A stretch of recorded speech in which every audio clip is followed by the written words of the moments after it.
Olá, gente. Hoje eu estou com um prazer grande de ter o Thiago Aguiar aqui comigo. Tudo certinho por aí, Thiago? Tudo ótimo, Marcelo. Prazer estar aqui com você, batendo esse papo. Prazer é todo meu, cara. E obrigado aí por você tirar um pouco da sua tarde de sábado aí no Brasil, em São Paulo, para conversar comigo, em vez de estar passeando pela cidade, curtindo a cidade, estar aqui com a gente para compartilhar a tua história e teu conhecimento. Muito obrigado, cara. Imagina que isso. E, Thiago, o que é o teu cargo hoje? O que você faz hoje em dia? Conta pra gente. Cara, hoje eu sou desenvolvedor sênior, ali com foco no back-end, trabalhando com a tecnologia C# e .NET. Bacana, bacana demais. E, Thiago, antes da gente passar aqui pela tua história, pela tua carreira, vamos falar, voltar lá no passado e pensar aqui, como é que computação, como é que tecnologia, como é que os computadores apareceram na tua vida?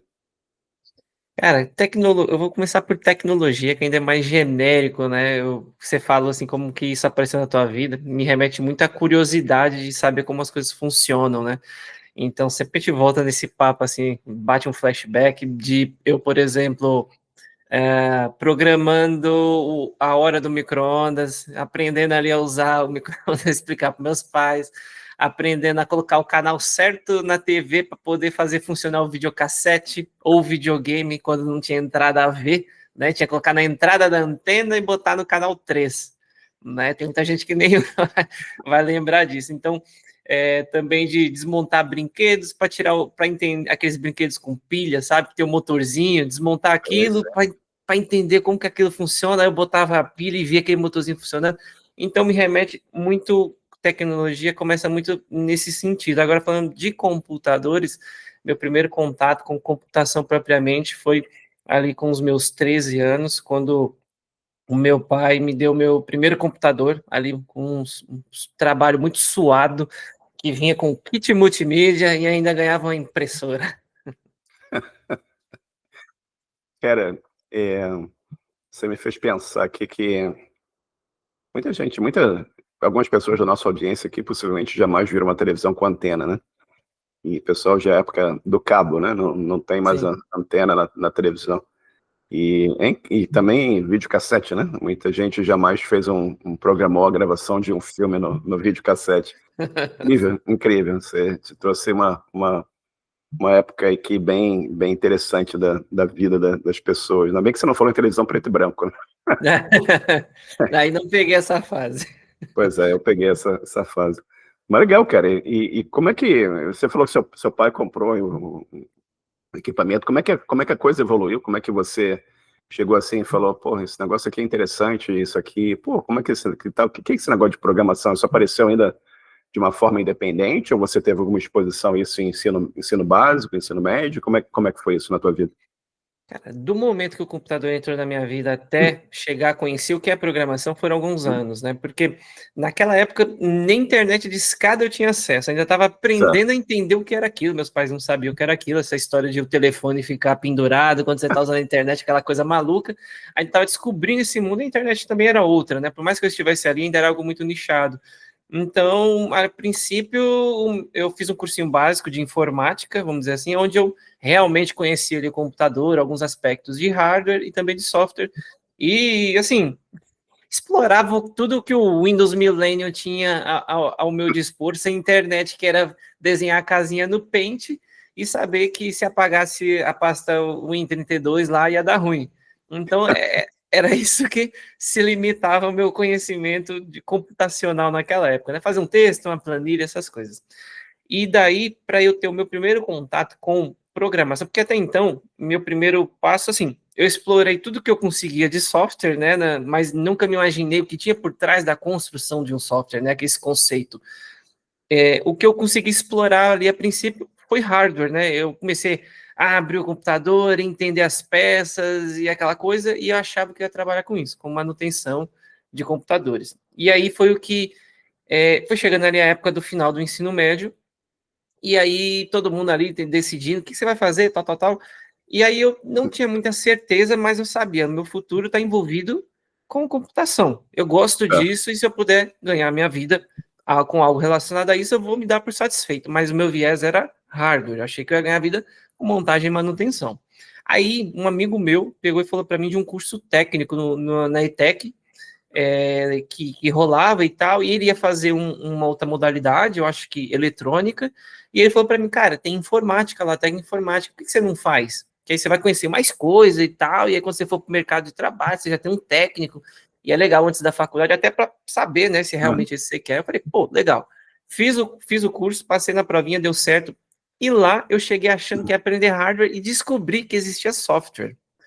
E o engraçado é que hoje, né, o Thiago, programador, naquela época, no primeiro contato com software, eu fui péssimo. Certo. Tanto que a gente tinha um trabalhinho final, né, para entregar um sisteminha, tal, como se fosse um TCC, eu nem fiquei com a parte de programação. Eu fiquei com qualquer outra parte, porque eu não tinha conseguido absorver aquilo, mas a semente foi plantada. O curso Certo. acabou, eu fiquei em casa, fuçando, e aí eu tinha que tomar uma decisão.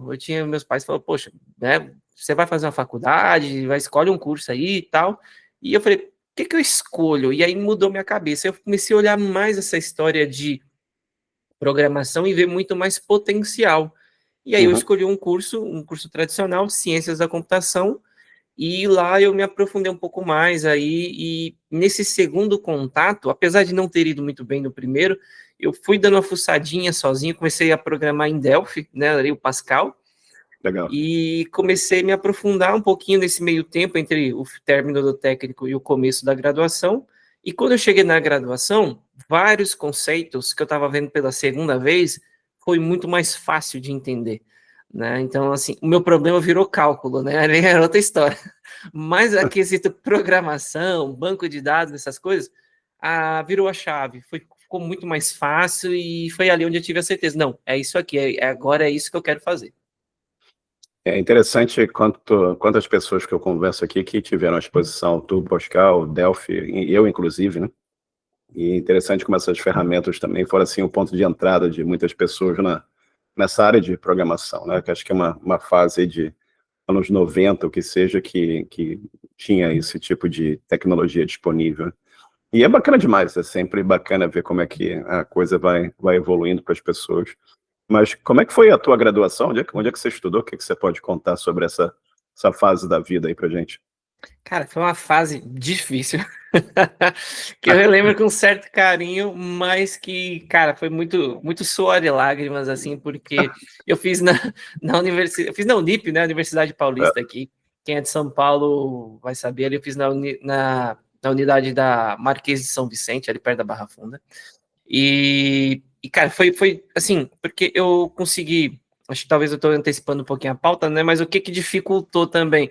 Porque eu consegui meu estágio no primeiro ano, Que então era bacana, cara. muito, muito desgastante trabalhar e estudar, né? Até eu lembro acho que foi a única vez que eu dormi assim, tinha aquelas mesinhas que tinha um braço só, assim, sabe? Pra você apoiar o caderno. Acho que foi a única vez na vida que eu estava assim, muito cansado e eu dormi, né, em cima do braço, e quando eu acordei eu achei que meu braço ia cair, porque tava uma dor no ombro desgraçado, eu nunca mais dormi em cima do braço, uma sensação bem ruim, mas tamanho era o cansaço, porque, só para deixar claro, né, o que era a minha rotina. Primeiro eu iniciei ali na graduação, cursando de manhã, é a realidade do brasileiro, né, acho que em geral, pelo menos, acho que hoje não deve ser muito diferente, mas na época eu não estava trabalhando, aliás, tinha acabado de sair de um trabalho lá que estava muito desgastante, um trabalho não tinha nada a ver na área, e falei, não, vou sair para me dedicar 100% a alcançar aquilo que eu quero. E aí eu tinha alguns meses peguei assim, acho que trabalhei quase um ano lá, peguei umas 3 parcelinhas de seguro-desemprego, falei, vou me virar com esse dinheiro, entro na faculdade e no meio do tempo eu dou um jeito aí de arranjar alguma coisa, de arranjar dinheiro para continuar pagando. E aí eu comecei fazendo de manhã, porque era mais barato, né? Então Certo. era R$ 100 mais barato fazer de manhã. Então eu falei, vou fazer tudo possível para deixar mais fácil para mim, e aí, conforme as coisas for desenrolando, eu vejo o que eu faço. Consegui um estágio, e aí isso me ajudou a pagar o curso, só que eu tive que mudar para a noite, e o curso, né, no caso, porque o trabalho era de manhã. Então eu tinha que levantar umas 5h15 para poder, porque eu morava na Zona Norte, para poder entrar no trabalho às 8h30, então eu tinha que pegar um ônibus até uma estação de metrô, do metrô eu pegava lá uma linha meio que central ali, e até lá a Zona Sul, quase no Jabaquara, para poder fazer isso. E aí, o que acontece? Aí eu tinha que sair, eu trabalhava das 8h30 às 6 e eu tinha que entrar na faculdade às 7. Era até 7h30, né? Mas aí depois eles reduziram para 7. Então, assim, depois que eles mudaram isso, eu comecei a chegar atrasado todos os dias, porque não dava tempo. Eu chegava às 7h15, 7h20, e aí eu vinha, né, voltava toda a linha de trem, porque eu escolhi onde eu fiz a graduação ali, pela localização, não só pela instituição, mas pela localização, porque dali para minha casa era mais próximo. Então, eu falei assim, porque vai acabar tarde, então é melhor já estar perto de casa. E nisso aí, e por que foi desgastante, né? Porque tinha todo esse esforço literalmente físico, né? Então, eu chegava lá atrasado, tinha filas nos elevadores, a minha sala era no último andar, aí eu tinha duas escolhas: subir morrendo de cansado as escadas ou chegar ainda mais atrasado esperando a fila do elevador. Eu subi as escadas. Então chegava cansado, suado, com fome, as piores condições possíveis, mas era o que eu tinha para fazer, e foi o que valeu a pena, e todo o esforço que deu resultado, e não me arrependo de nada, mas foi um período difícil, assim. Até estava recentemente, né, eu palestrei no evento e estava relembrando aqui, estava falando com uns amigos meus, né, que eu peguei, assim, milhares de DPs, porque eles falaram, caramba, mas você não estudava? Eu falava, cara, eu estudava, mas assim, a cabeça não funcionava tão bem, sim, certas matérias, porque no começo você até tem um gás, mas depois, ao longo de 4 anos, se torna algo muito cansativo, né?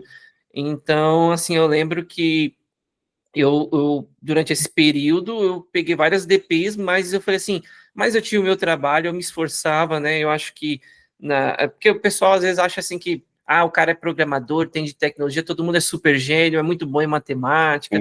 Como eu já falei, aqui, eu falei, pô, minha dificuldade foi cálculo, né?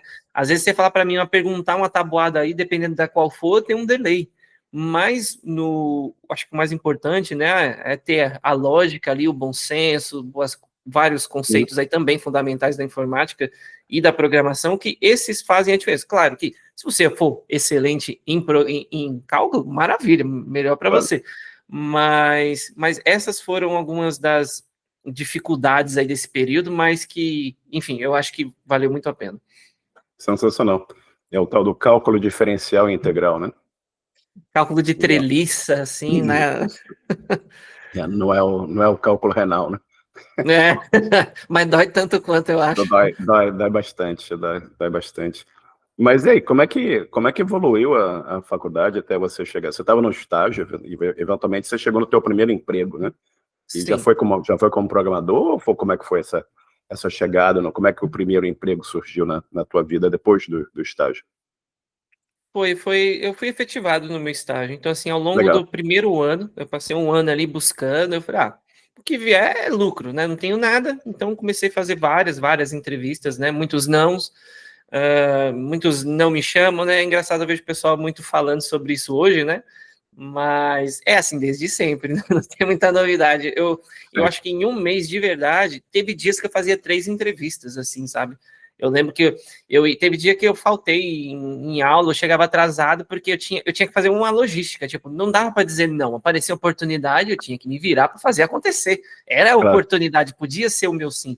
Então eu tinha assim, eu pegava ali uns R$ 40 com a minha mãe, R$ 50, falava, preciso comer alguma coisa na rua, saía cedo, ia para um lugar, aí fazia 2 entrevistas de manhã, ou uma de manhã, aí almoçava na rua, e à tarde não sei na onde, e comia alguma coisa para depois ir para a faculdade, mas passava o dia, às vezes, rodando na cidade, aí fazendo entrevista, com um currículo ali que não dava meia página, e muita vontade de ouvir um sim, e era isso que saía atrás, né? E foi quando no final do ano, né, do primeiro ano, eu consegui o meu primeiro sim, né? Engraçado até compartilhar aí, né? Que foi engraçado que a gente sempre acha que às vezes a gente acha que não vai conseguir e é aquilo que dá certo, né? Sempre quando você tira a expectativa, parece que a coisa rola. Porque eu era o que tinha menos tempo de faculdade, tinha pessoas com mais tempo, gente com 2 anos, 3 anos, não sei o quê. E eu falei, poxa, esse pessoal tem muito mais estudo do que eu na graduação deles. Eu falei, não vou passar. E foi aqui deu certo. E nessa que deu certo foi aonde eu também fui efetivado.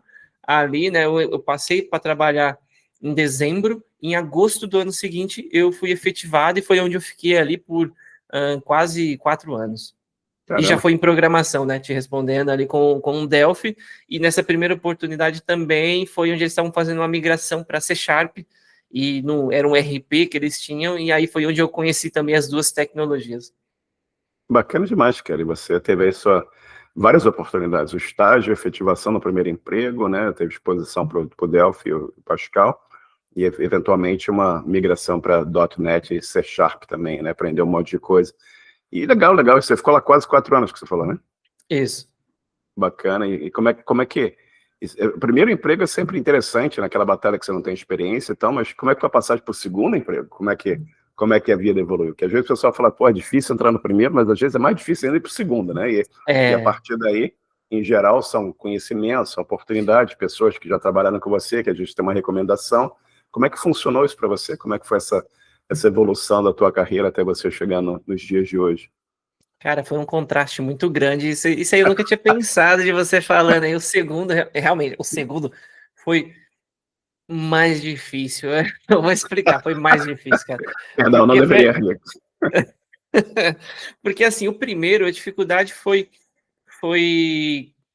que era tudo novo, né? Você estava num negócio totalmente novo, mas Sim. digamos assim, você tinha licença poética para errar, você era o estagiário, né? Já dizem, né? Não, isso aí, né, as brincadeiras, as piadas, né, algo deu errado, não, isso aí foi o estagiário que fez. Então, mas você tinha licença poética para errar. E o contraste foi também de que eu estava numa empresa que tinha uma estrutura maior, áreas mais bem definidas, né? De um processo mais maduro. Então, isso, e assim, para mim, eu achava que todo lugar era assim, mas era o único lugar que eu conhecia. O segundo lugar que eu fui era praticamente uma startup com pessoas, assim, digamos, na parte de gestão, não tão preparadas para fazer o trabalho de gestão, um processo que, para não dizer existente, era extremamente imaturo, se comparado com um processo minimamente razoável. Então, assim, eu fui num lugar onde ninguém pegava na minha mão, não existia definição, definições eram coisas quase ausentes, então era meio que vinha uma definição muito alto nível, do tipo, eu preciso que um botão vá na tela, nessa tela X, mas ninguém te explicava o que a tela X fazia, quais tabelas que isso estava envolvido, como ela funcionava, então, mas chegava a cobrança de, e aí, tá pronto? Então foram dias de tipo, será que eu fiz a coisa certa? Será que não era melhor eu ter ficado onde eu estava? Será que, enfim, e bateu realmente o arrependimento em um dado momento. Já aconteceu eu lembro nitidamente de estar indo embora, de ter recebido uma ligação do meu chefe, eu indo embora, ele reclamando de alguma coisa, eu desligar o celular e chorar na rua. Então, assim, foi uma experiência extremamente difícil, mas digamos ali que tentaram envergar o ferro, mas o ferro não dobrou. E dali para frente foi realmente um divisor de águas que eu falo que depois dessa experiência, nada me abala, entendeu? Assim, de verdade. Não quer dizer que problemas e desafios sempre vão existir, Claro. mas nada vai superar essa experiência. Eu falo assim, cara, não é pior do que isso, então vamos lá que vai dar certo. É incrível, né? E às vezes realmente essa coisa que você falou de preciso do botão aqui, mas não te falam nem sequer o que realmente é incrível. E tem a cobrança, não está pronto ainda, mas não sei o que é o que eu não sei o que preciso, mas você já fez, não? E é só um botão. É só só um botão, cara. É só um botão. Mas e aí, eventualmente você saiu fora dessa aí e foi para a terceira, né? E como é Sim. que evoluiu a tua vida? Conta para nós aí como é que foi essa evolução. Tu passou por um monte de empresa até você chegar hoje, e você tem também... É uma coisa que a gente não conversou aqui, que eu acho que seria interessante a gente falar disso, a gente falou da parte de educação também, você falou para mim que você fez 2 pós-graduações, né? Como é que foi isso? Você fez o estágio, você foi efetivado, e você estava trabalhando, você estava na faculdade, terminou a faculdade, foi fazer pós-graduação? Foi essa sequência, assim, ou você deu um tempo, trabalhou um tempo, e depois falou assim, pô, eu quero fazer uma pós-graduação, e foi fazer a primeira, aí gostou, foi fazer a segunda? Conta um pouquinho pra gente como é que foi essa coisa da pós-graduação para você. Não, legal. Muita gente me pergunta realmente pede conselho de curso de pós-graduação. E também, valeu a pena, não valeu, qual que você fez, qual que você indica, né? E, cara, foi assim, foi muito meio que no sem pensar. Bem, assim, no sem pensar que eu digo assim, foi uma decisão consciente, mas foi algo que eu falei assim, não posso pensar muito, senão eu desanimo. Que foi o quê? E também, assim, tem a questão do financeiro que sempre pesou, né? Tem aquela oportunidade de momento, do seu momento não só de vida, mas que também remete a várias variáveis, e uma delas é o financeiro. Então, quando eu tinha concluído, porque lembra que eu falei que eu peguei várias DPs e tudo mais, Sim. e eu tinha visto, assim, para fazer uma pós-graduação, eu falei, poxa, podia fazer uma pós-graduação, porque eu tinha visto em algum lugar, uma pesquisa, que isso seria um diferencial. E eu vi um percentual falando assim, eu não lembro agora exatamente o percentual, mas só para ilustrar, sei lá, falava assim que no país tinha 15% de pessoas com graduação. E dessas 15, menos de 5 tinham pós. E eu falei, caramba, então quer dizer que se eu fizer, eu vou estar nesse grupo seleto. Então foi isso que me colocou a pós-graduação no meu radar. E aí, ao longo desse ano que teoricamente eu deveria estar formado e ainda estava fazendo, eliminando as minhas DPs pós-curso, tinha um controle de quantas DPs você podia fazer por semestre. Era meio que assim, você ia lá, recebia um material, vinha duas aulas, recebia um material, e tinha um determinado sábado que você fazia lá as provas das suas matérias. Mas tinha um número limite. Eu fiz isso durante um semestre. No segundo semestre, o coordenador do curso chegou e me fez uma proposta. E falou assim: se você me entregar um trabalho, eu nem lembro como é que era esse trabalho, mas falou assim: se você me entregar um trabalho de cada DP que você tem até dia X, eu eu elimino todas as suas DPs e você finaliza o curso. E na semana a data que ele queria que eu entregasse, em relação à data que eu estava, era uma data que eu ia tirar férias. Então eu tinha 15 dias de férias, eu cancelei uma viagem, passei uma semana inteira fazendo todos os trabalhos. Eu tenho até uma foto no meu Instagram, que eu posso deixar um link aí para mostrar aí para o pessoal depois, que eu tirei uma foto desses trabalhos. Era tipo 12 trabalhos, assim, 12 matérias e o TCC que já estava pronto, né? Que a gente fez no tempo corrido, normal, mas... E aí eu falei, não, é minha oportunidade. E aí, eu fui ver a tal da... Por que eu tô explicando isso, né? Que aí eu fui ver a tal da pós-graduação, e aí eu tinha 2 descontos. Eu descobri que eu tinha 2 descontos. Se eu fizesse essa pós-graduação na mesma instituição, aí era o desconto de ex-aluno, e tinha um desconto que eles chamavam de concluinte. Concluinte era um desconto para quem terminou, quem ingressasse na pós-graduação depois em até um ano após o término da graduação. Certo. Aí eu pensei assim, já tô ralando de estudar, já tô me ferrando pra caramba, eu vou emendar esse negócio, porque eu sei que é cansativo, e a pós-graduação, diferente da graduação, era 2 vezes por semana, em vez de todo dia, e eu falei, bom, vai ser menos desgastante, vai ser cansativo, vai ser menos desgastante do que isso. E eu já tô no pique. E eu falei, se eu parar, eu vou desanimar. Eu falei, então, vamos embora. E aí eu fui fazendo essa primeira pós-graduação. Fiz ela durante um ano, isso também foi uma outra decisão que eu tomei, porque era rápido, era um ano. Eu falei, poxa, um ano eu concluo um curso que vai me dar um diferencial, eu acreditava nisso, que teria esse efeito, e era um preço bacana e um período que dava ali para aguentar, vamos dizer. Se fosse mais 4 anos, acho que eu não entraria. Mais um ano, beleza. Dessa pós para a próxima, aí eu dei um respiro de alguns anos.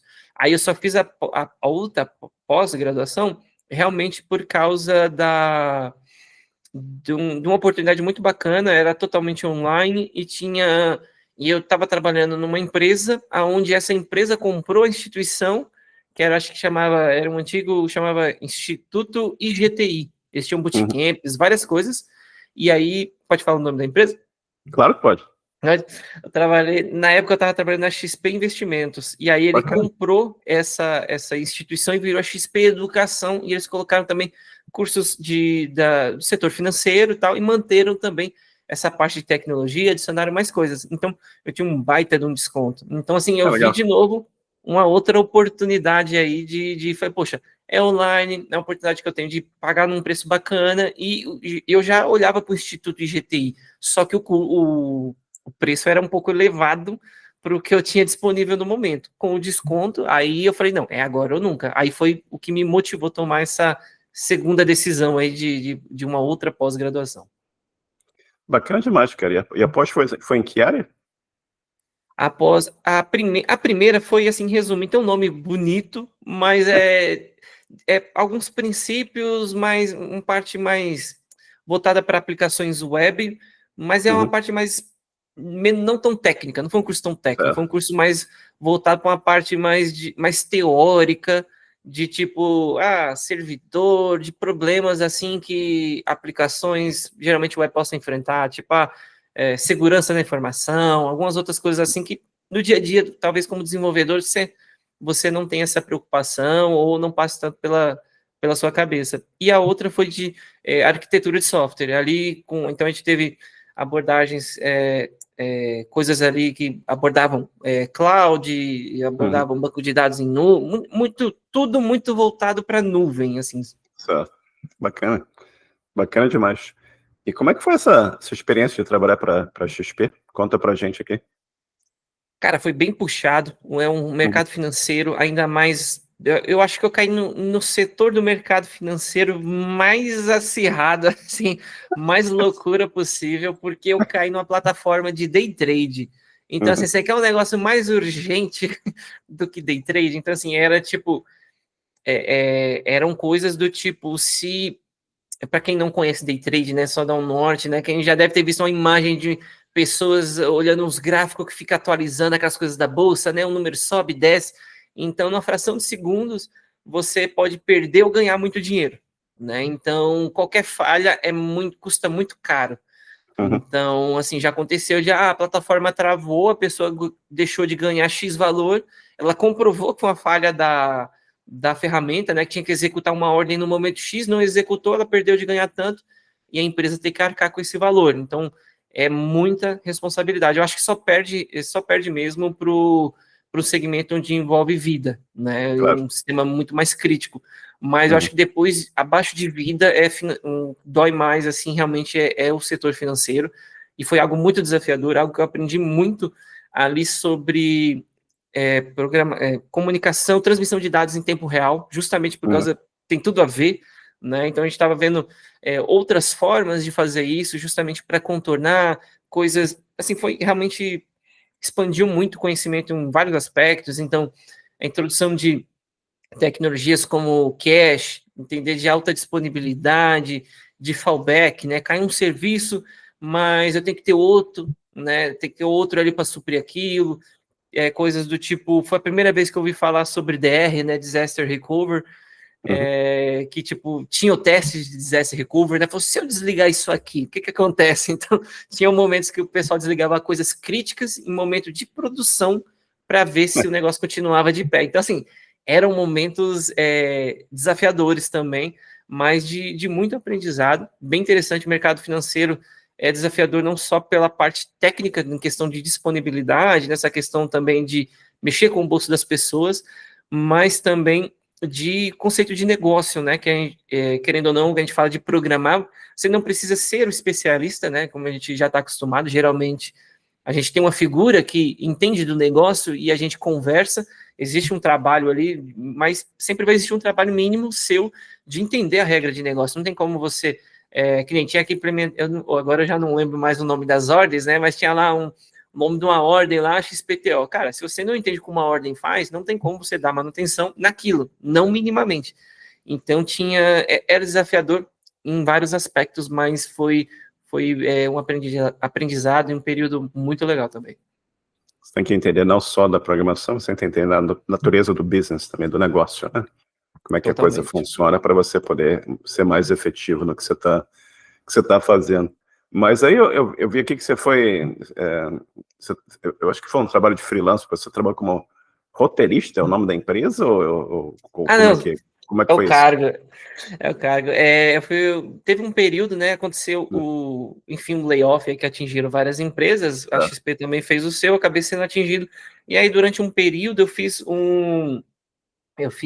até com uns amigos meus, né? Colegas que eu conheci lá no podcast que eu gravava, né? A gente tá passando por um hiato, e aí eu conheci dois amigos, dois caras bem bacanas, que nesse período em que eu tava, né, fora do mercado, eles começaram a. Tô até voltando aqui para ver. É porque teve dois momentos aqui. Deixa eu só recapitular aqui, porque foram. Deixa eu ver. Não, acho que o roteirista é esse, tá certo. É que teve uma coisa parecida com isso, que é o DevQuest, né? Que é um curso de programação de dois amigos meus aí que eu conheci pela internet mesmo.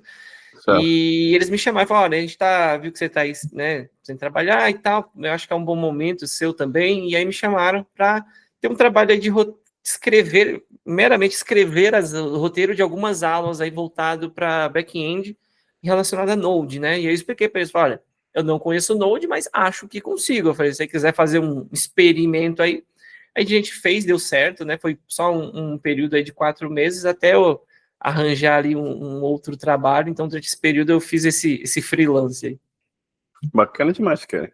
E como é que foi que você, tipo, você tá na carreira de desenvolvedor e, eventualmente, você passa por algumas empresas, você passa algumas transformações profissionais e você chega no momento que você está criando o seu próprio conteúdo, aí você vira, tipo,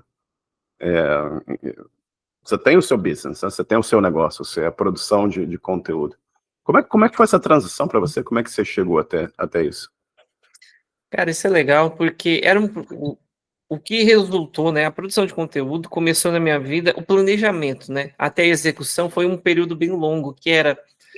Aí eu comecei a sentir muita vontade de. E comecei a achar muito legal, né? Não só sentir vontade, mas achar muito legal essa experiência de ensinar os outros e tal. E o pessoal falava muito, pô, você explica bem, não sei o quê. Eu falei, caramba, podia ter, que era mais comum na época, né? Podia ter um blog para falar disso aí. Certo. Aí, o que eu comecei a fazer? Na época, eu usava o Evernote, né? Hoje todo mundo usa o Uhum, Notion, né? Eu também uso, mas uhum, comecei com o Evernote, comecei a fazer umas notas e foi assim, comecei a anotar as minhas ideias. Falei, poxa, sejam de coisas que eu aprendi ou de problemas que eu passei. E comecei a anotar. E falei, poxa, podia falar disso, dar uma rascunhada sobre, quase que como um diário de ideias, né? E fui fazendo isso.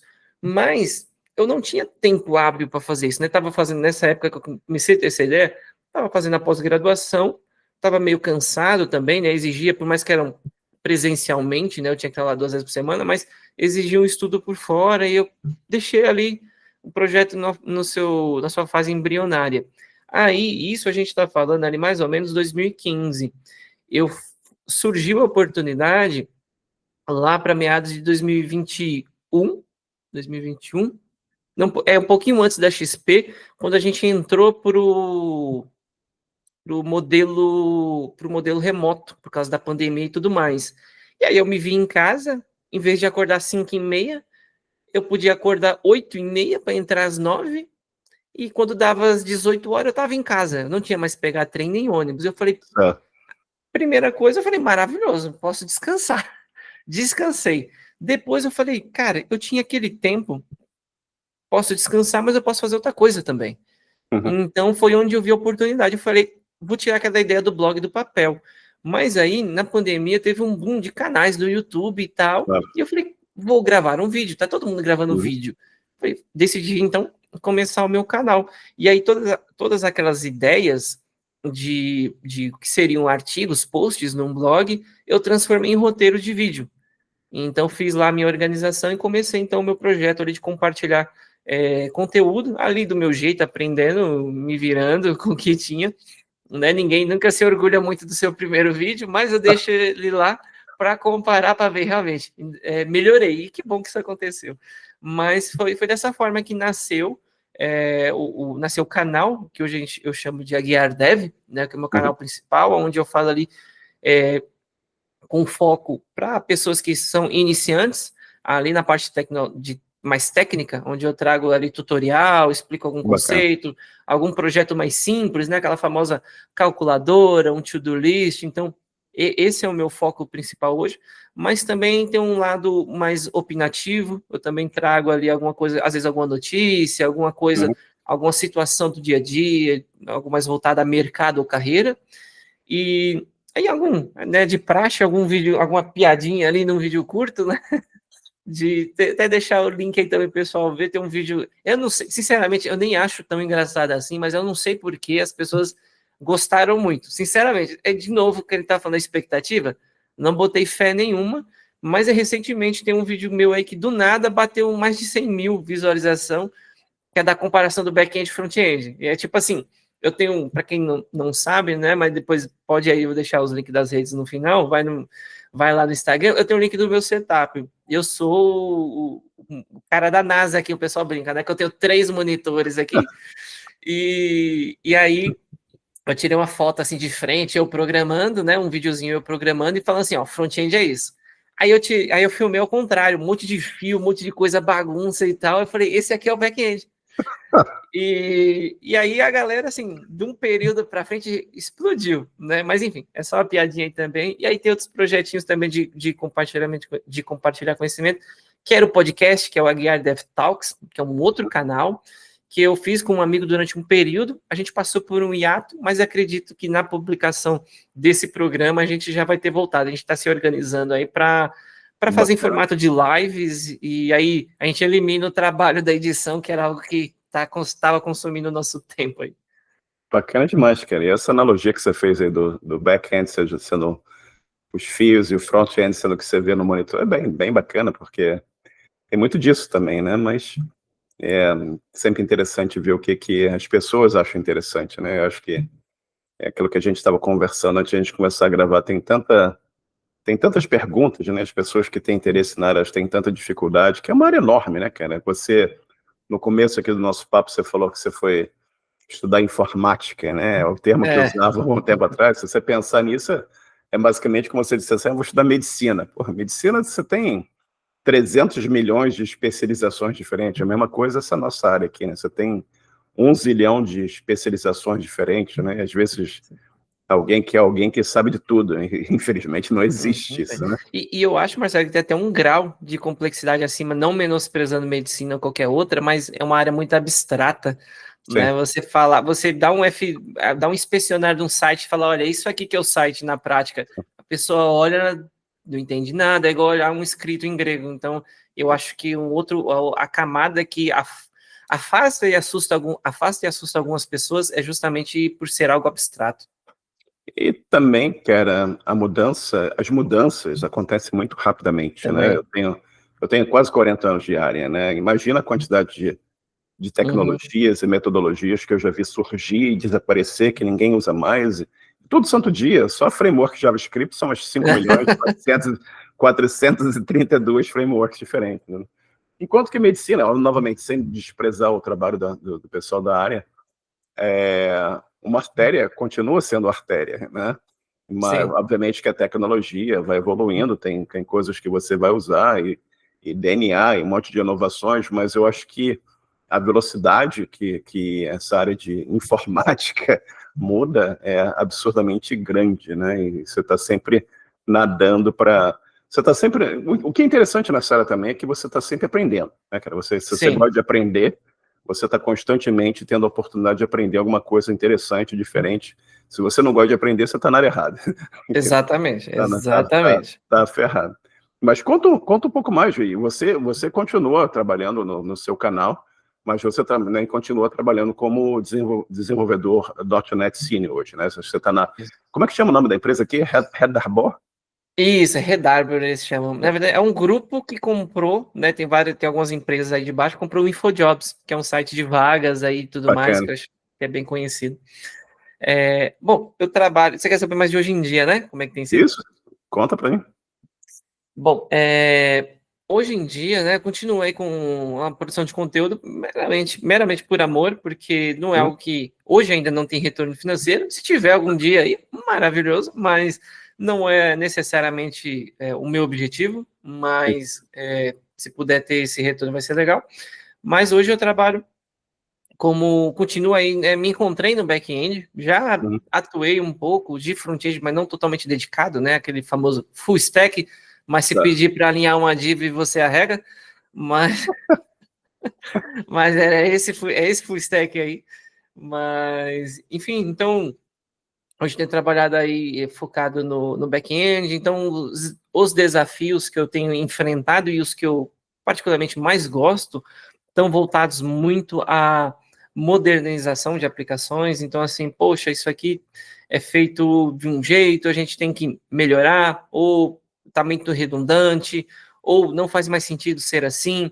Então, isso é algo que me desperta muito, assim, me empolga muito, né? Então, é esse tipo de desafio de melhorar algo, de não ter medo de meter a mão. Tipo assim, eu até brinco com algumas pessoas, né? Hoje a gente vai, depois de um certo tempo, a gente vai adquirindo mais experiência, daí é engraçado que antes eu era o mais novo, eu até brinco, falo com a minha esposa, que a gente tá numa fase da vida, né, com 30, 33, 34 anos, que a gente é novo pros velhos e velho pros novos, né? Então, assim, para minha mãe eu sou o menino, mas pro júnior do meu time eu sou o tio. Então, assim, tá na fase, tô nessa fase.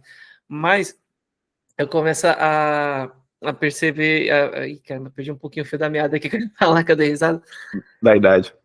Isso, da idade, que eu ia perceber que algumas coisas. Não, peraí. Ixi, perdão. Peraí, eu Não, ia falar. tranquilo, tranquilo. Você tá falando que você conversou com a sua, tem conversando com sua esposa, a perspectiva muda da pessoa, né? Para sua mãe, você é o menino, mas para a pessoa que trabalha com você, você é o tiozão do código. Mas um pouco antes eu estava falando da empresa.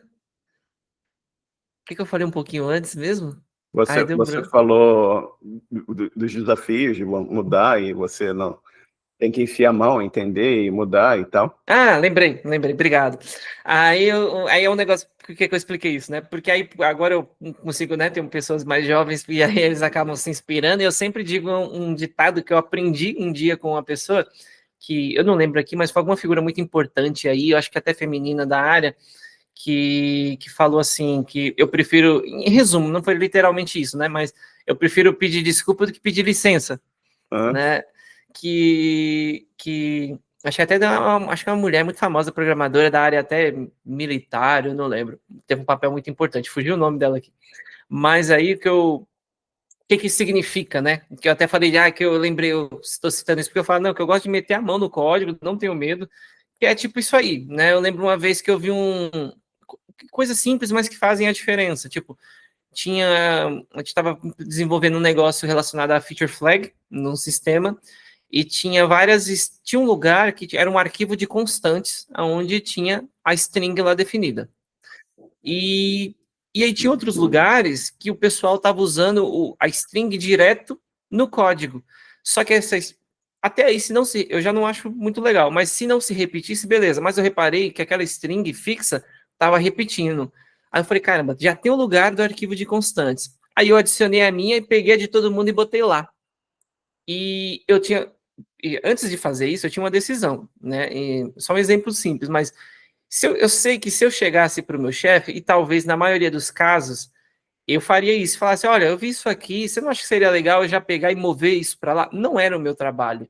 Mas eu tomei a decisão de pensar assim, isso não vai tomar tanto tempo assim, eu tenho a segurança de saber o que está sendo feito, então eu não estou mexendo no lugar onde eu não conheço, e eu vou fazer assim mesmo, quando ele ver já vai estar lá.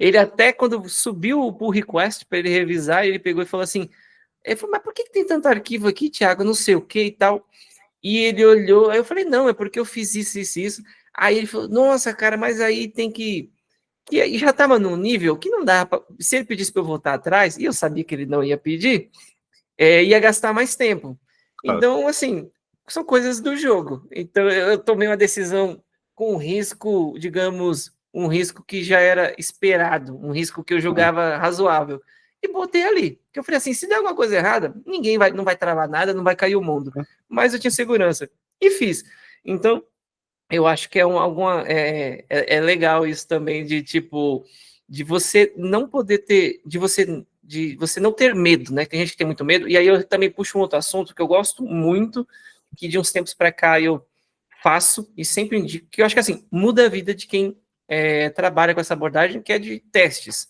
né? Eu particularmente falo de testes unitários, mas também tem vários outros, né? Integrado, end-to-end, mutação e por aí vai, performance e várias outras coisas, mas também é uma bandeira que eu sempre levanto, né? Também, tirando o vídeo de piadinha que eu falei, né? Falando dos vídeos sérios, o vídeo mais visto do meu canal é justamente, eu tenho uma playlist lá sobre qualidade, e o vídeo mais visto, tem 2 lá, eu acho que são os 2 mais vistos, são voltados à qualidade, são ensinando a usar mocks, e o outro em testes, e outro para fazer o mock de dependências, e o outro voltado realmente unitário ali, explicando o que é cobertura de testes ali e tudo mais, e é algo que realmente expande o conhecimento, né, porque eu lembro de que quando eu comecei a fazer isso, abriu vários outros conceitos ficaram mais claros, mas eu acho que a gente pode entrar mais detalhes mais na frente, mas é algo também que eu gosto muito de fazer, essa parte de qualidade, e também algo muito voltado à API. Eu gosto muito de mexer com API, comunicação usando mensageria, também é algo que eu gosto muito, né, de tipo, poxa, e ir melhorando esses mecanismos, né, por exemplo, vamos fazer aqui. Nossa, quem nunca viu um GET que grava no banco numa API REST, né? Então, assim, tem umas coisas meio feias que a gente vê, mas que é legal você ter o prazer de passar ali também, né, para o seu time um conhecimento de a melhor forma de conduzir certas coisas e também de não ter medo de ir melhorando uma API, poxa, a gente tem uma mensagem ali que está sendo enviada, mas, poxa, estamos enviando muita informação nessa mensagem. Será que não está trazendo latência? Vamos criar uma outra fila, vamos enxugar, deixar só o que interessa. Vamos fazer um teste? Né? Encher ela de mensagem ali, dar uma porrada nela e ver se ela não performa melhor. Então, esses são coisas que eu faço hoje em dia que está totalmente ligado com o que eu mais gosto de fazer.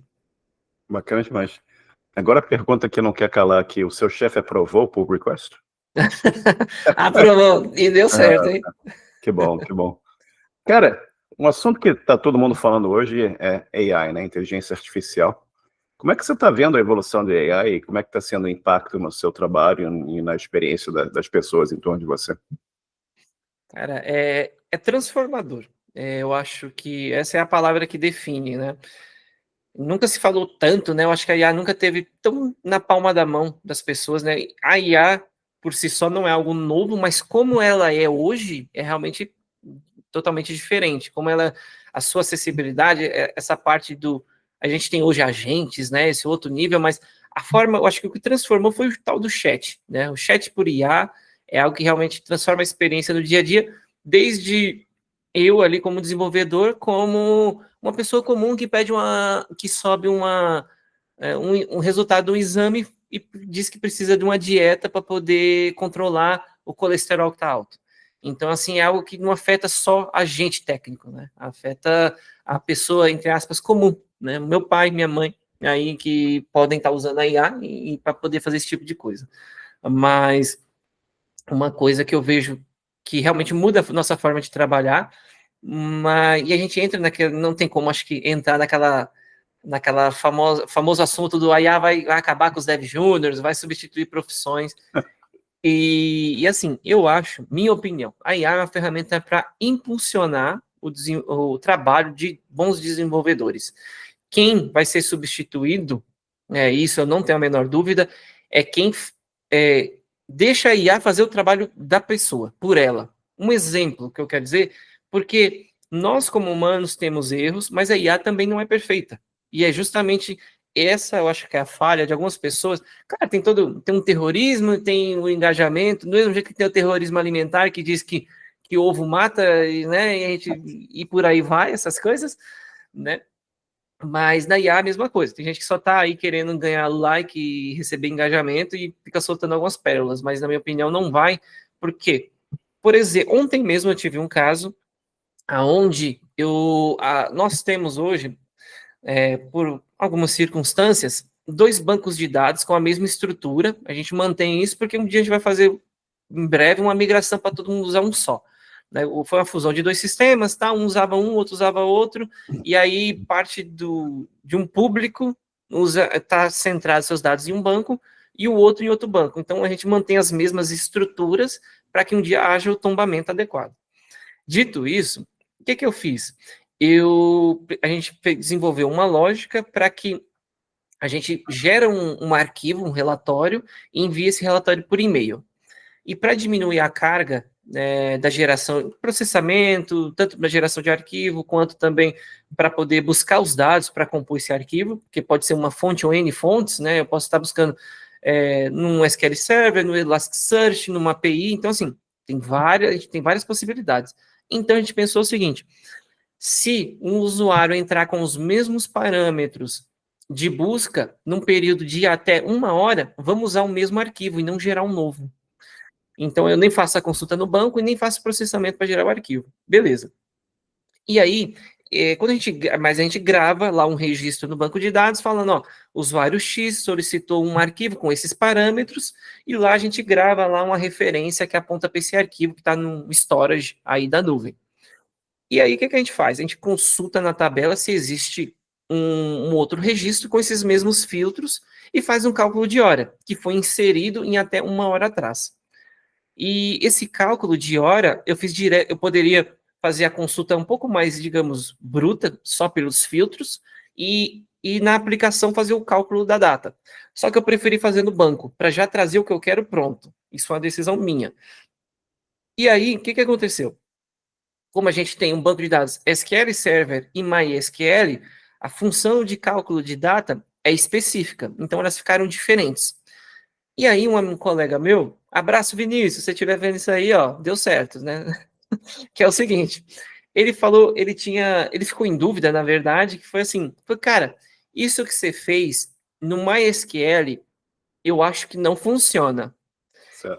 E aí eu falei para ele, cara, eu acho que funciona. Aí dei os meus pontos e falei, porque no SQL Server funcionou, aqui tem que funcionar também. Ele tinha uma questão de ORM e tal, e ele falou, olha, não vai funcionar. E aí eu falei, não, funciona. Aí ele foi e pesquisou no chat GPT, e o chat GPT falou que não funciona. E eu falei, cara, na dúvida, se você... E que aí ele falou, não, mas se você tem certeza que funciona, vai. E sinceramente, eu ainda não tinha testado pela aplicação, eu testei a consulta. Mas eu rodei a consulta e olhei para o código e falei, não, mas vai funcionar, eu tinha essa consciência. E mandei. Eu falei, não, mas se você está em dúvida, vai que eu estou errado também. Vamos testar, é melhor descobrir agora do que depois. Beleza. E ainda ia passar por uma camada de testes, tá, gente? Não sou louco. Mas aí, o que eu fiz? Falei, vamos testar. Testei. O que aconteceu? Funciona. E se a gente fosse em cima do chat GPT, tudo bem, essa foi uma situação que foi até positiva. Só que se fosse o contrário, se ele dissesse que algo funciona, mas não funciona, Certo. esse é o meu grande ponto. A gente ainda precisa, sim, de pessoas com senso crítico. E são essas as pessoas que vão ter valor para o mercado. Não estou falando que o meu colega fez um mau uso e tudo mais. Eu já caí nessas armadilhas e ele estava em ponto de dúvida. Se ele tivesse assumido a postura de, olha, não, você está errado porque, olha, eu pesquisei aqui e aqui diz que isso funciona, que daria problema, né? E aí sim, essa postura sim foi um problema, mas a postura dele foi de tipo, olha, estou na dúvida porque tive esse resultado. E eu, se eu também fosse um adepto de ChatGPT, né, estaria buscando outras coisas, não teria nem testado. Eu falei, não, vai dar errado, eu preciso teria mudado o meu código, sendo que eu só precisei testar. Então, eu acho que você, em resumo, confiar cegamente na IA, assim, ela transforma a sua forma de trabalhar, mas se você confiar cegamente, ela vai transformar do jeito errado. Esse é o meu ponto. Total. E é por aí mesmo. Mas é mais uma ferramenta, né? Mais uma ferramenta à sua disposição e para você saber usar aqui. Não pode usar o serrote para lidar com parafuso, né? Exatamente. Esse é complicador também. E, cara, se você pudesse voltar no tempo aqui, você teria feito algo diferente na sua trajetória? Cara, eu teria estudado alguns temas, eu já fiz essa reflexão, já passei por algumas pessoas, e teria estudado alguns temas mais cedo, teriam dominado algumas coisas. 2 temas que eu lembro aqui de bate-pronto, é o que eu falei de testes unitários. Então, testes, eles transformam muito a forma como você faz, né, as coisas. Então, conceitos de Solid, para mim, por exemplo, né, os princípios Solid, ficaram muito mais claros quando eu comecei a aplicar os testes unitários, porque você faz, não dá para testar um software que não é testável. E aí, quando você começa a fazer as refatorações, começam a ficar visíveis os princípios, né? A injeção de dependência, responsabilidade única. Eu vou testar um bloco. Pô, esse método está muito grande, essa classe está muito grande. Poxa, em vez de essas classes estão repetindo coisa, por que a gente não coloca uma herança? Pô, isso aqui tem herança demais, tá meio complexo, por que a gente não usa outra abordagem?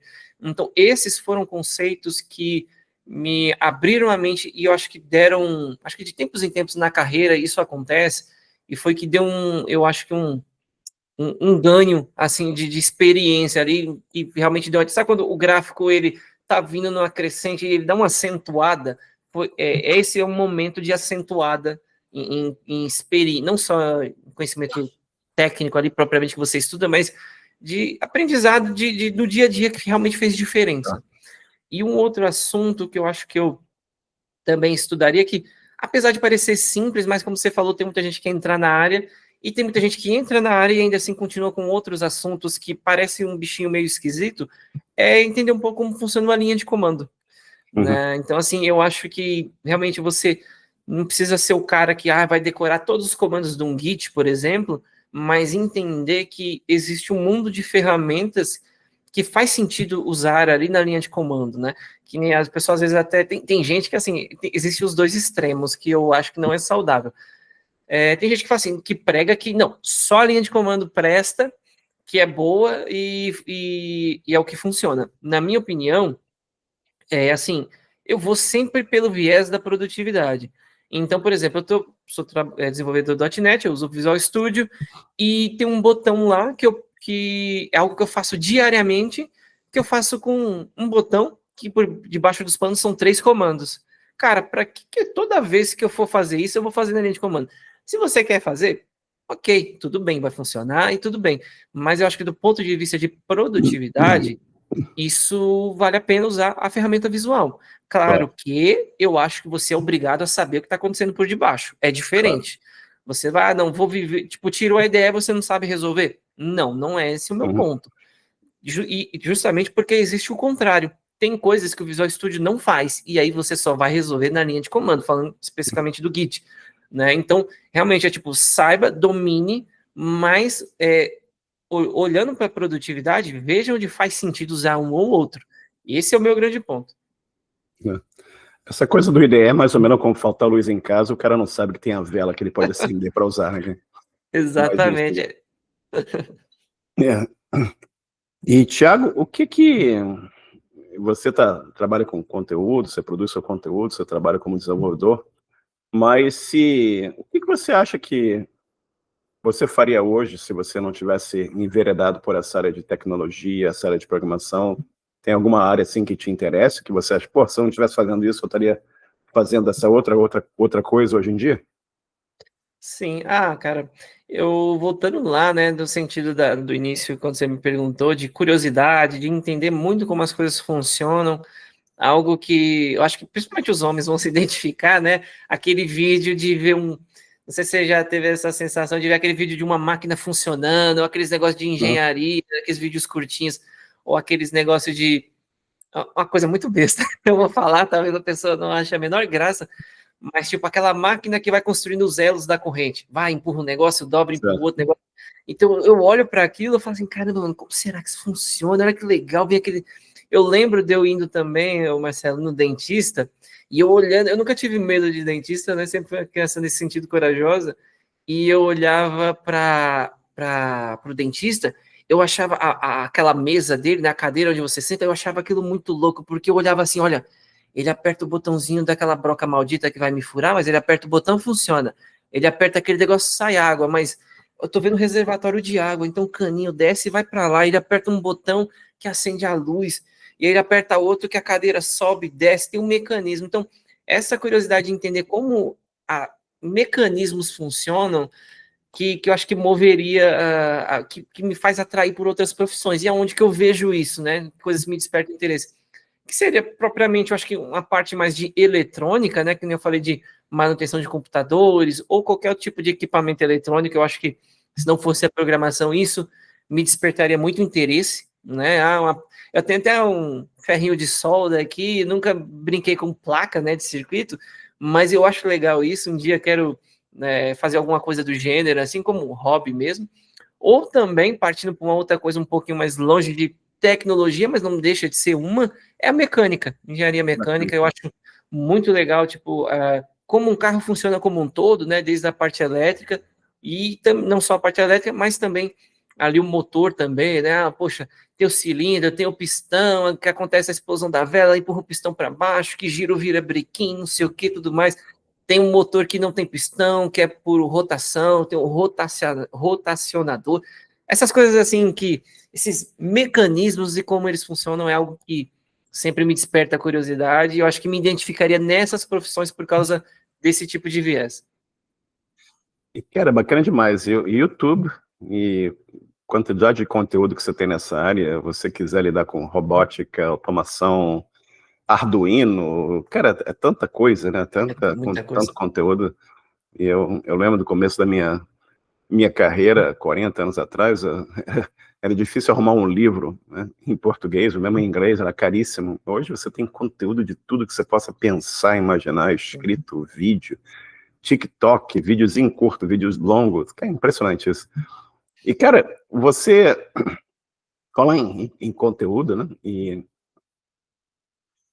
que conselho que você daria para quem está querendo começar nessa área de tecnologia, programação hoje em dia e não sabe que caminho tomar, né? As pessoas têm as perguntas mais diversas possíveis, né? Como você falou, tem gente preocupada, entro nisso, a AI vai tomar isso tudo, não vai ter emprego para mim no futuro? O que eu faço? Por onde é que eu começo? Qual o caminho certo para o sucesso? Eu digo, não existe caminho certo para o sucesso. Que você aconselharia para essas pessoas que estão tentando entrar na área, ou tentando analisar se a área é para elas ou não, e que conselho que você tem para os vibe coders também? Que outra coisa que eu tenho visto hoje no grupo que a gente tem lá dos programadores, vira e mexe, entra alguém falando, eu estou com um problema aqui e tal, estou tentando fazer esse size aqui e não funciona, o que eu devo fazer? Aí a gente pergunta assim, mas o que você fez? Não, mas eu estou pensando em fazer isso. Tá, mas o que você fez? Qual código que você escreveu? Não, eu estou usando AI para fazer a aplicação. Que bicho. Boa sorte, entendeu? Mas o que você aconselha para essas pessoas que estão tentando entrar na área aqui? Não, legal. Bom, vamos lá. Eu vou falar primeiro do pessoal que está querendo entrar. Olha, primeiro conselho, né? Diferente do meu caso, eu já entrei na faculdade direcionado, né? Eu já sabia eu já tinha um viés de tecnologia, passei pelo curso que mudou minha direção. E quando eu entrei na faculdade, eu já sabia a profissão que eu queria seguir. Porque tem muita gente que às vezes entra na faculdade pela área de atuação, mas não sabe muito bem a profissão. Porque, poxa, de quantas profissões não poderiam sair de alguém formado em ciência da computação e vários outros cursos aí, quaisquer que sejam de outras áreas. Então, meu primeiro conselho é, poxa, achei tecnologia interessante, conheça as profissões.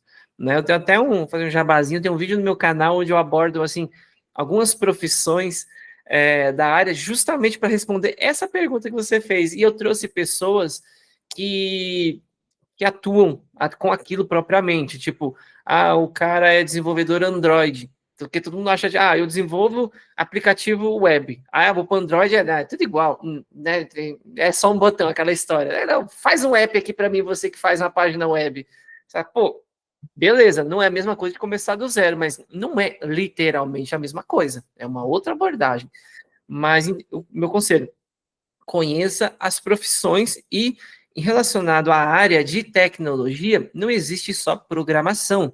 Você pode ser um PO, você pode ser um cara de qualidade, você pode ser várias outras coisas que não necessariamente envolva programar, mas envolve o processo criativo ali da concepção de uma solução tecnológica.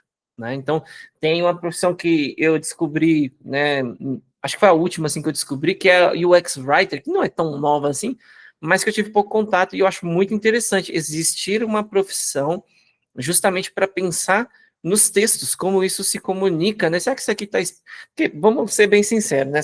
Às vezes a gente bota uma mensagem lá que essa mensagem não está tão boa, né? Tá clara para a gente, né? Então a gente precisa realmente faz sentido ter um profissional para aquilo. Então, e existem várias outras aí que talvez eu nem conheça. Então, o meu conselho para estou interessado, conheça as profissões. E aí, indo para o lado de AI e os nossos queridos vibe coders, eu até tenho um amigo que ele falou que tem um conhecido aí que já está ganhando, tipo assim, de verdade, não é brincadeira, está ganhando 100 mil aí com o SaaS. Ele fez um SaaS lá para a parte hospitalar, alguma coisa assim, e está ganhando grana. Só que E aí a gente estava conversando, só que aí a grande questão é que existe uma limitação, que eu digo, né, na minha opinião, eu nunca fiz um SaaS, não é o meu caso, não tenho experiência, mas eu acho que existe uma limitação de até onde você pode ir no sentido de manutenção, né? Tem um vídeo que eu vi muito interessante de um rapaz explicando para a IA que ele queria que fizesse um deploy daquela aplicação. Ele fez 100% com IA. E ela não entendia. Ela é o famoso que eles falam que ela está delirando, né? O famoso delírio.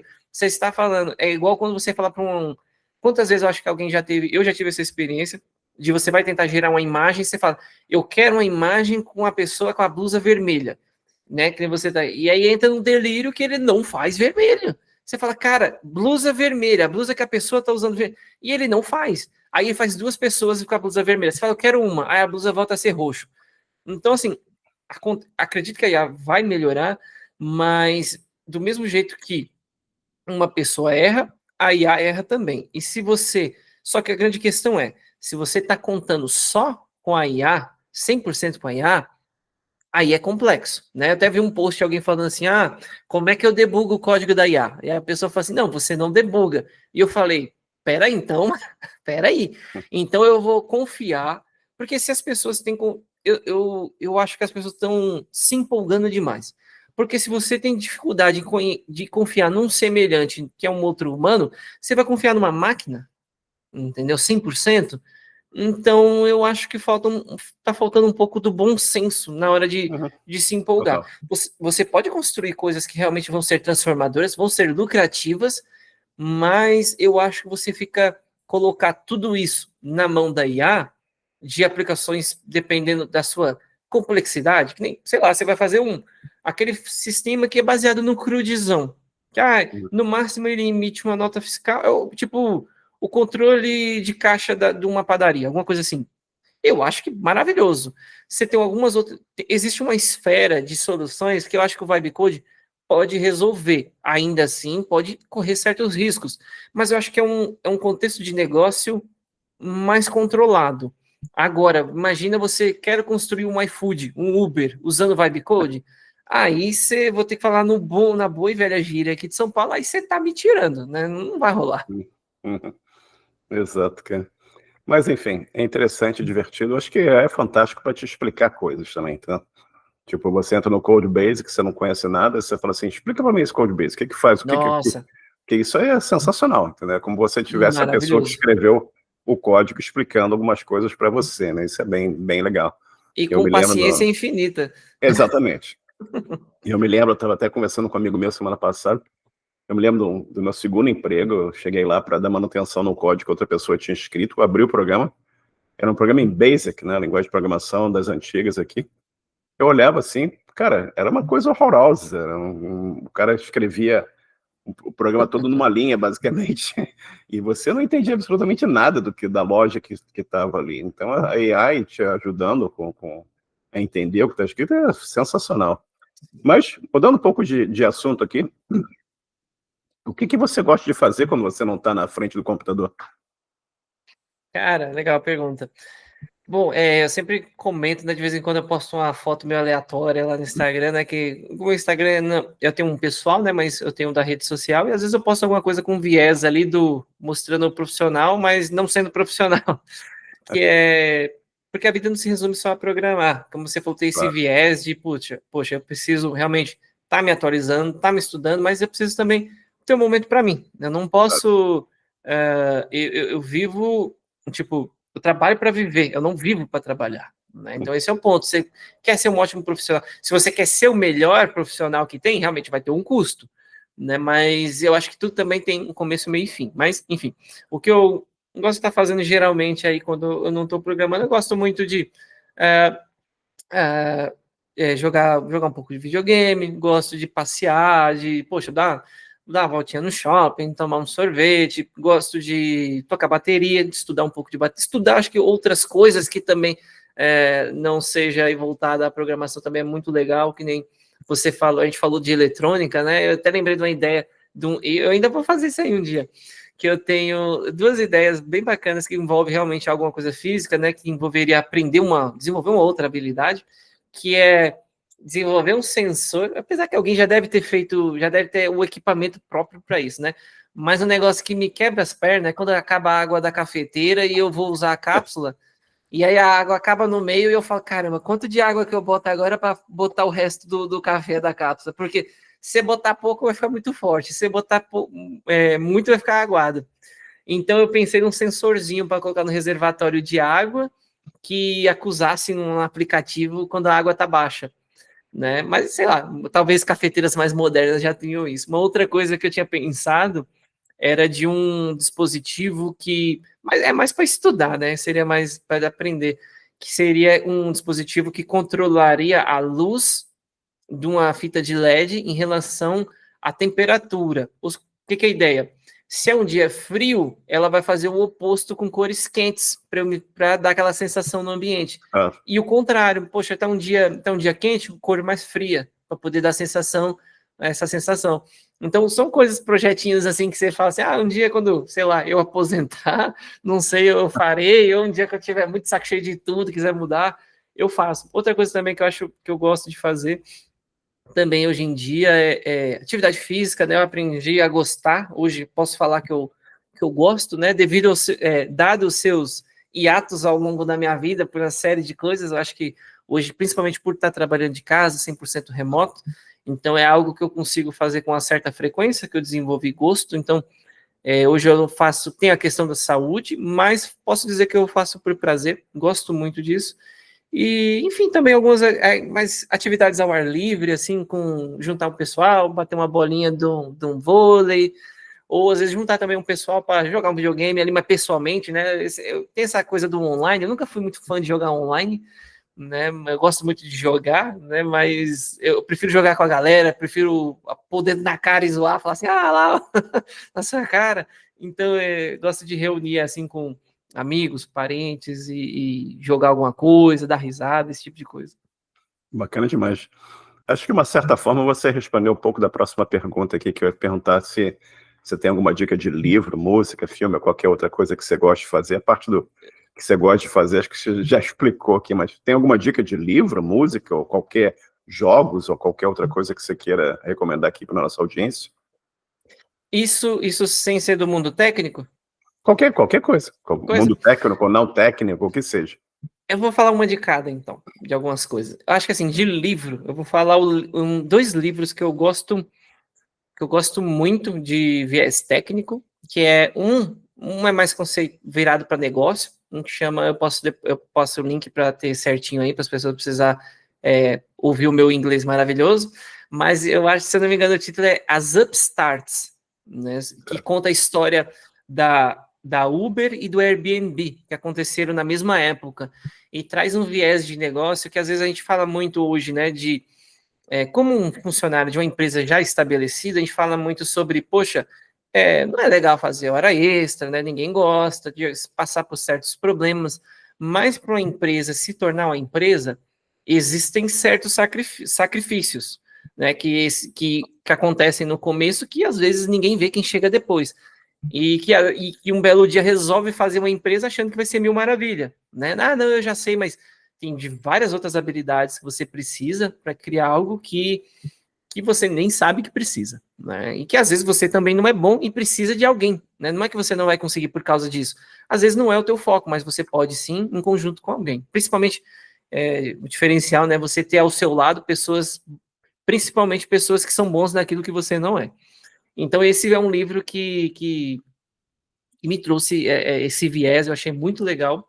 E um livro técnico também que... Acho que isso também, essa mesma dica desse livro, acho que eu posso jogar lá também para aquela parte que você me perguntou dos conselhos do início de carreira. Certo. Leia esse livro, que é o Programador Pragmático. Hoje eu fico feliz que eu não terminei de ler ele, estou lendo atualmente, que tem vários conceitos... Tipo, sempre tive muitas recomendações e fui empurrando, assim, igual tem a lista infinita de cursos, tem a lista infinita de livros também, né? Enfim, aí você vai escolhendo, vai priorizando. Então, fico feliz que hoje vários conceitos que tem nesse livro batem com as minhas opiniões, né? Eu vou fazer uma exceção à regra aí também, eu vou colocar um livro que eu acho que você não deve ler se você estiver no início de carreira. Que eu acho que eu vejo em muitas listas, porque é um livro famoso, mas eu acho que para quem está começando uma carreira não é legal, que é o Codificador Limpo, daquela série que tem o código limpo, a arquitetura limpa e por aí vai. Por que eu não acho que é muito bom?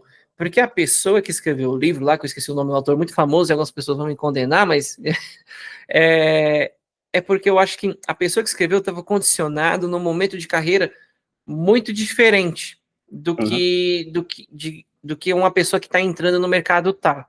Então, eu acho que sim, são dicas válidas, mas eu acho que a pessoa precisa de um pouquinho de experiência para poder ter uma maturidade para assimilar esse conhecimento. Perfeito. Agora, de jogo, poxa, de jogo, ultimamente eu não sou um cara que joga tanto, mas um jogo que eu gosto muito de jogar, assim, uma série que eu gosto muito é a do Tomb Raider, né? Então, assim, eu gosto muito de jogar. Aí, de novo, né? Sempre tem aquela questão da curiosidade também, né? Porque tem a parte de ação, mas tem a parte de exploração, resolver enigma. Então, eu gosto.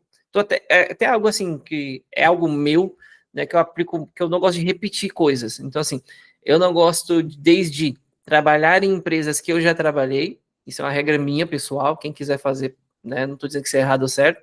Não gosto de ver filme mais de uma vez, e também não gosto de jogar jogos que eu já joguei, a menos que, né, sejam regras muito especiais, tipo, acho que só tem um filme que eu gosto de... então fica a indicação aí também do filme, que é um filme que eu gosto muito de ver, independente de quantas vezes passar, eu vou ver, que é o Homem-Aranha 1, lá do Tobey Maguire, lá de 2000, 2001. Nossa, esse filme foi o primeiro filme de super-herói que eu vi no cinema, assim, e que mudou tudo, assim. Tem o 2 também, que é maravilhoso, mas esse marcou porque foi o primeiro, assim, é muito bom, e sempre que eu vejo, eu assisto, acho muito legal. Foi aquela sensação do tipo, nossa, que real, sabe? Assim, se o Homem-Aranha fosse de verdade, ele seria assim, foi aquele que você acredita, por isso que me marcou, né? E um outro filme que esse já não é tão real, mas acho que envelheceu bem, que é o Máscara. É um filme que eu sempre eu vejo, eu dou boas risadas. Então, acho que quem não viu, acho difícil, né? Mas se puder dar a chance, são filmes muito legais. O Máscara é muito bom, Jim Carrey, né? Que é muito, muito engraçado mesmo. Não, gênio demais. Esse cara, meu Deus do céu, tudo que faz existem pessoas e pessoas. Acho que tem pessoas que são meio que referência, né? Como profissional no que faz, independente de, o cara é ator, mas o cara é genial. Jim Carrey, pra mim. Outro filme que também foge totalmente é que é do Jim Carrey, que eu até mostrei recentemente para minha esposa, que não é um filme de comédia, mas ele traz toda a sua genialidade ali, que é o Show de Truman. O que é aquilo? Assim, Show de Truman é impressionante. Bom. E quando você vai ver, spoiler aí, para se você não assistiu, for assistir, que não é bem um spoiler, né? Mas é uma curiosidade. Que tem uma cena que ele tá na frente do espelho e ele começa a desenhar um astronauta, tipo como se fosse o capacete do astronauta, não sei o que. Aquilo ali é tudo improviso. Cara, é genial. E ficou muito bom. Por isso que eu falo daquele ditado lá que eu comentei do prefiro prefiro pedir desculpa do que pedir licença. É um pouco disso. Tipo, às vezes você tem que confiar no teu taco. Faz lá. Pode dar errado, mas pode dar muito certo também. O Jim Carrey tem uma história muito bacana, né? Quem tem interesse nesse assunto, ele conta isso em YouTube, sei lá, ele até viver em carro ele viveu. Né? Sim. Bem interessante. Ele é daqui do Canadá também, ele é canadense. E, não cara, tem alguma pergunta que eu não fiz que você gostaria que eu tivesse feito? Boa pergunta.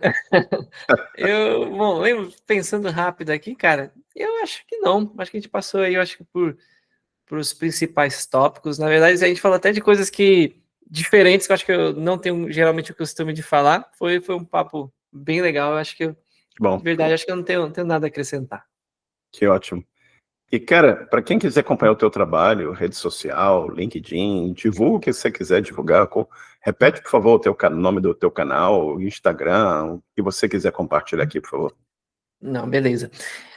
O canal chama Aguiar Dev de developer. Então, assim, se você jogar no Google, não joga Thiago Aguiar, joga Aguiar Dev, porque o que acontece? Tem um outro rapaz que chama Thiago Aguiar e, por coincidência, também é programador, só que ele é de Android. Então, foi até engraçado que no meu trabalho um cara me perguntou, eu falei que tinha um canal no YouTube, né? E ele é até espanhol, né? Eu lembro até que foi a primeira vez que eu vi cabelo em espanhol, que é pelo, né? Ele falou, não, achei aqui você, mas você tinha o pelo largo? E eu fiquei, pelo largo? O que é pelo largo? Era cabelo longo, que é o rapaz tem cabelo longo. Que eu fiquei sem entender. Eu falei, ué, mas do que ele tá falando? Aí é por isso. Então procurem Aguiar Dev. Eu vou deixar um link ali com o Marcelo, que vai pôr aí na descrição, que ele concentra todas as redes sociais, canais, tudo que vocês tiverem curiosidade sobre mim e meus projetos, vai estar lá. Vai ter também uma sessão que eu quero que quem tiver, talvez iniciante, ou com um pouquinho mais de experiência também vai ser interessante, que eu tenho uma sessão de e-books. Eu já tenho alguns e-books, eu acho que agora, nesse momento, eu já devo ter 4. Então, eu tenho e-books desde ensinando ali os princípios do C Sharp, bem simples, algo ali para você. Vamos supor, né, que aí você perguntou se a pessoa está começando na área, vamos supor que você achou legal a programação e que quer ter um viés ali rápido do que é o C Sharp, ali tem. Então, ali dá para você ter um gosto, é um preço bem acessível ali, bem bacaninha. Tenho também ali sobre testes unitários, então, se você já tem uma boa experiência aí, mas nunca viu ali o que é um teste, então ali eu abordo, eu acho que do início ao fim, o mínimo que você precisa.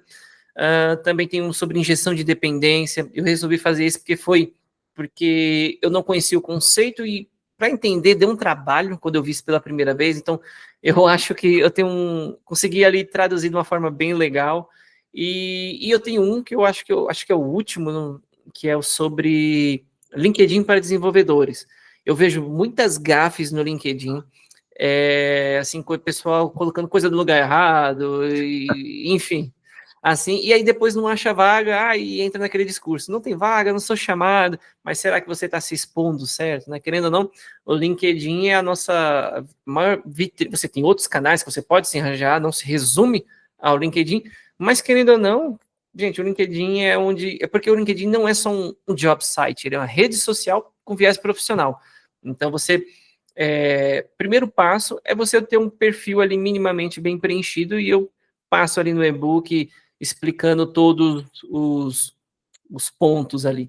E por último, tem uma abinha lá de alguns achadinhos do setup, né? Alguns itens do meu setup ali que eu separei, que muita gente às vezes me pergunta, esse tal vídeo da piadinha lá do back-end e do front-end, um rapaz me perguntou, pô, esse braço articulado aí parece mais um caranguejo aí para os 3 monitores, onde que eu acho? Tem link desse negócio lá, e vários periféricos que eu uso, né, que veio de novo um outro rapaz recentemente perguntar, cara, como é que você liga 3 monitores no notebook?